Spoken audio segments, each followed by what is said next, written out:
Good afternoon, Islanders. Brian Jacques, author of the Redwall series, died on February 5th, which is last Saturday.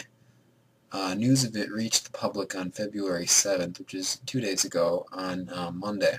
I don't know if you've ever read the Redwall series. I only got introduced to it last year, but basically the entire 20-some book series, and it was ongoing, until he died. It centers around a group of anthropomorphic animals that live in the forest of Mossflower, and many of which live in Redwall Abbey. It's a fantastic series. Basically, every book has the same plot, but that doesn't make any book bad in the series. They're really fantastic. They created a world, of the classic heroes and common people doing heroic deeds, but with animals and things that children really liked. And for the last 20 years or so, it really has been a really influential series. Having only started reading them last year, I can't really say that I grew up with Redwall, but the 6 or so books that I read, I really liked them. So it is really a shame that he died, and if you haven't read any Redwall books, I'd recommend reading one or a couple. My personal favorite is The Legend of Luke. It's, I don't remember, like the 4th published, but like chronologically it takes place like 2 generations before the original Redwall book. That's the other thing about the series. They were published in a really weird order. I mean, he didn't really have any official timeline when he started the series. He just kind of wrote.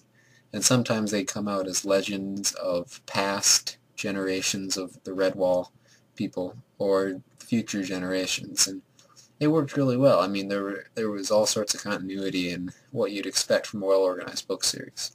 There is one more thing I want to talk about, though.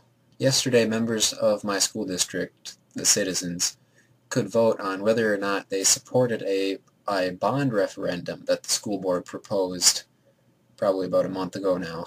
The referendum was for a lot of money, and it would improve the high school in many different ways, giving us a new entrance and new fax rooms or shop areas, stuff like that. Ordinarily, you might think that high schools need all the improvement they could get, and ordinarily I would agree, except my school just kind of rushed through a bill or whatever that allowed the construction of a brand new sports arena, and it was going to cost $1 million. The school board says that it's all being funded, through bidding and private investors, but they're actually paying like $300,000 of the $1 million they need, and that's pretty much why this new referendum was vetoed by the citizens, in a sense. As you may or may not be able to tell, I'm not a very big fan of the school board because a couple of years ago they had to make cuts, and they cut one of my favorite teachers, who was a music teacher,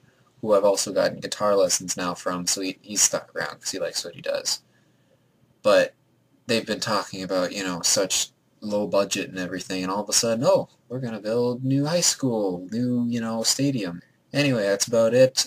For a question, maybe, if you want to answer it, what are your school politics like? Are you very involved?